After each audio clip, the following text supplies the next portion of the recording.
नमस्कार दोस्तों, स्वागत आप सभी का। इस वीडियो में हम बात करेंगे आर्कटिक एम्प्लीफिकेशन के बारे में।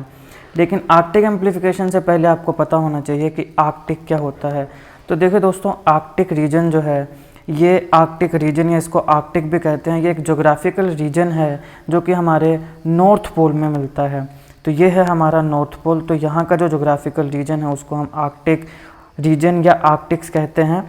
और इसकी कोई भी करेक्ट अभी ऐसे डेफिनेशन नहीं है कि हम आर्कटिक रीजन किसको कहें, क्योंकि इसकी जो बाउंड्रीज़ हैं, खासकर सदर्न बाउंड्रीज जो हैं, वो एक ऐसी वो डिफाइंड नहीं है कि हम किसको आर्कटिक रीजन कहें या आर्कटिक कहें। तो फिर यहाँ पे कुछ ना कुछ थ्योरीज आती हैं जिसके वजह से हम आर्कटिक या आर्कटिक रीजन या आर्कटिक सर्कल को डिफाइन करते हैं। जैसे कि आर्कटिक सर्कल या आर्कटिक रीजन वैसा रीजन जहाँ पे एटलीस्ट एक दिन विदाउट डे लाइट होगा, यानी एक दिन है तो दिन, लेकिन वहाँ पे पूरा दिन अंधेरा रहेगा विंटर में। और फिर समर में एक दिन ऐसा होगा जहाँ पे नाइटलेस, यानी कि नाइट तो है लेकिन अंधेरा नहीं है। तो ये कुछ इंपॉर्टेंट फैक्ट्स हैं जिसकी वजह से हम कहते हैं कि आर्कटिक ये है, आर्कटिक में ये चीज़ें हैं। तो जितने भी इंपॉर्टेंट फैक्ट्स हैं पहले हम उनको कवर करेंगे, फिर हम आर्कटिक एम्प्लीफिकेशन में जाएंगे। तो आर्कटिक सर्कल जहाँ पे विंटर में एक डे लाइट के बिना डे होता है, यानी ऐसा दिन जहाँ पे पूरा दिन में रोशनी ही नहीं होगी विंटर में, और समर में एक नाइटलेस नाइट होती है। इसके साथ साथ अगर हम इसके फॉरेस्ट की बात करें तो टेम्परेचर डिफाइंड एरिया होता है। सी आइस जो है वो सबसे ज़्यादा फरवरी और मार्च में देखने को मिलती है यहाँ पे, और सबसे कम जो है वो सितंबर में देखने को मिलती है। सी आई का जो सरफेस है, आर्कटिक आइस का जो सरफेस है, उसको कंटिन्यूसली मॉनिटर किया जाता है real time with the help of satellites. तो यहाँ पे सी आई सबसे ज़्यादा फेब और मार्च में पाई जाती है, सबसे कम सितंबर में पाई जाती है। और यहाँ पे जो आर्कटिक आइस है उसके सरफेस को हमेशा मॉनिटर किया जाता है सैटेलाइट्स के मदद से। सेंट्रल फीचर जो आर्कटिक का है वो है आर्कटिक ओशन। आप सब जानते हैं आर्कटिक ओशन में आपको हमारे जितने भी ओशंस हैं उनमें सबसे ज़्यादा वाइडेस्ट कंटिनेंटल शेल्फ देखने को मिलेगी। ये इंपॉर्टेंट है, ज्योग्राफी पॉइंट ऑफ व्यू से आ सकता है, एग्जाम में याद रखिएगा। आर्कटिक सी आइस जो है वो समय के साथ साथ काफ़ी डिमिनिश हो रही है, जो कि एक बहुत बड़ा कंसर्न है। और पूरी दुनिया के जो लार्जेस्ट 10 बड़े विल्डरनेस एरियाज़ हैं, बहुत बड़े बड़े जो फॉरेस्ट एरियाज़ हैं, उनमें जो 7 हैं वो हमें आर्कटिक रीजन में देखने को मिलते हैं। तो वर्ल्ड्स 10 लार्जेस्ट विल्डरनेस एरियाज़ में 7 आर्कटिक रीजन में है, इंपॉर्टेंट है, याद रखिएगा। इसके साथ साथ यूएसजीएस यूनाइटेड स्टेट्स जियोलॉजिकल सर्वे के मुताबिक जो पूरी दुनिया में अनडिस्कवर्ड नेचुरल गैस है उसका 30% आपको आर्कटिक रीजन में मिलेगा, जो कंटिनेंटल शेल्फ है आर्कटिक ओशन के नीचे वहाँ पे। तो वर्ल्ड का जो अनडिस्कवर्ड नेचुरल गैस है वो उसका 30% आपको आर्कटिक रीजन में मिल रहा है। तो इससे आप इसकी इम्पोर्टेंस, महत्व समझ सकते हैं। इतना ही नहीं, जो आर्कटिक रीजन है वहाँ पर आपको 84% अनडिस्कवर्ड ऑयल एंड गैस। अब यहाँ ध्यान रखिएगा, हम बात कर रहे हैं undiscovered natural gas, undiscovered oil and gas, यानी कि वो जिसका भी पता नहीं चल पाया है। तो यूनाइटेड स्टेट्स जियोलॉजिकल सर्वे के मुताबिक 30% नेचुरल गैस जो अभी डिस्कवर नहीं हुई है वो आर्कटिक रीजन में है, 80% अनडिस्कवर्ड ऑयल और गैस आर्कटिक रीजन में है।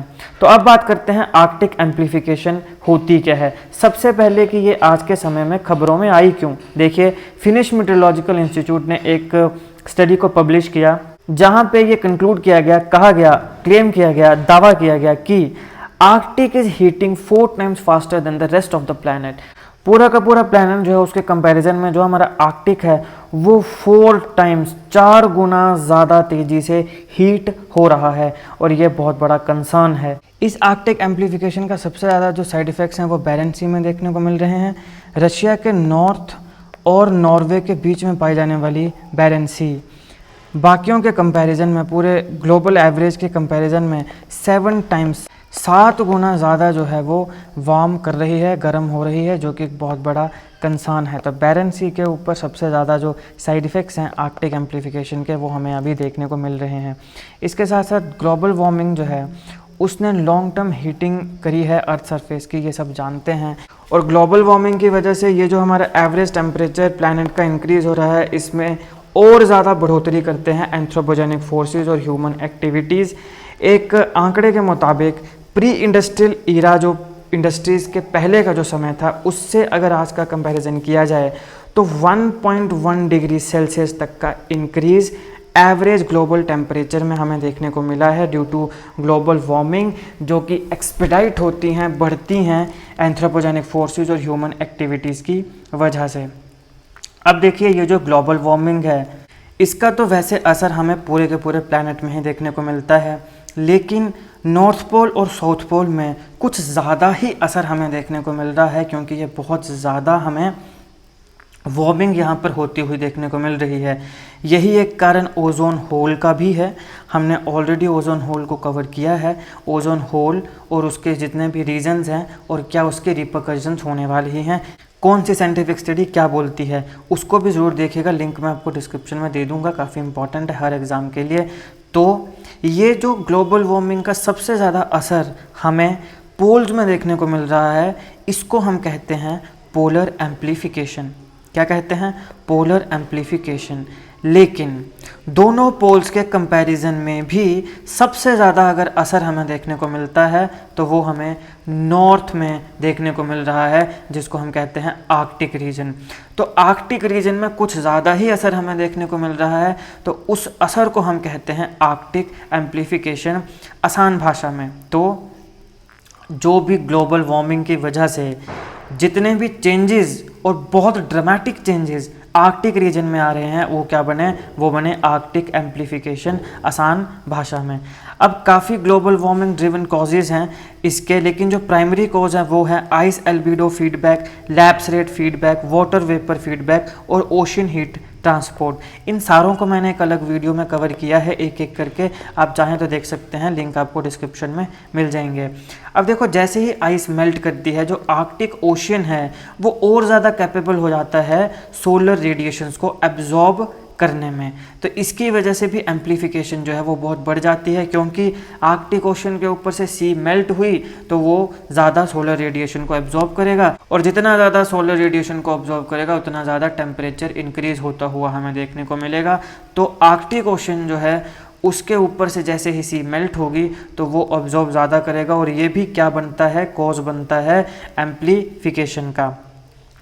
साइंटिफिक रिसर्च स्टडीज़ के मुताबिक आइस एल्बिडो फीडबैक और लैप्स रेट फीडबैक ये 40% और 50% कंट्रीब्यूट करते हैं आर्कटिक एम्प्लीफिकेशन को। तो जितनी भी एम्प्लीफिकेशन हो रही है उसमें 40% किसकी वजह से हो रही है? Ice albedo feedback. 15% किसकी वजह से हो रही है? Lapse rate feedback. क्या होते हैं दोनों मैंने कवर किया है, देख लीजिएगा डिस्क्रिप्शन बॉक्स में।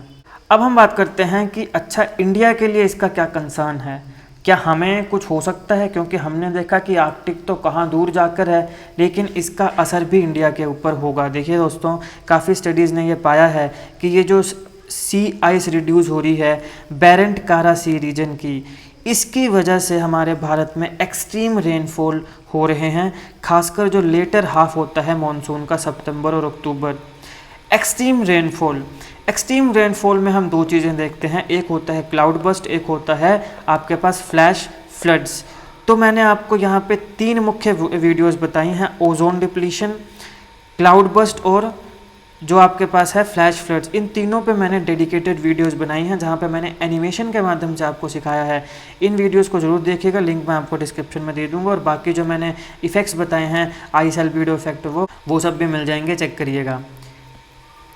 तो वर्ल्ड मेट्रोलॉजिकल ऑर्गेनाइजेशन की एक रिपोर्ट है स्टेट ऑफ ग्लोबल क्लाइमेट 2021। इसके मुताबिक जो सी लेवल है इंडियन कोस्ट का वो बहुत ज़्यादा बढ़ रहा है, और जो ग्लोबल एवरेज रेट है उस सी लेवल के बढ़ने का ग्लोबल एवरेज के कंपैरिजन में भारत के जो कोस्ट हैं वहाँ पर जो सी लेवल है वो बहुत ज़्यादा बढ़ रहा है। ग्लोबल एवरेज रेट जो है उसके कंपैरिजन में तो बहुत ही ज़्यादा बढ़ रहा है, जो कि हमारे लिए एक कंसर्न है। प्राइमरी रीज़न क्या है इस चीज़ का? जो हमारे पोलर रीजन स्पेशली आर्कटिक में आइस मेल्ट हो रही है, खासकर सी आइस, वो एक सबसे बड़ा कारण है। हमारे यहाँ पे जो सी लेवल है इंडियन कोस्ट में, वहाँ का जो सी लेवल है वो बढ़ रहा है, तो इससे भारत में भी हमें काफ़ी इम्पैक्ट देखने को मिल रहा है।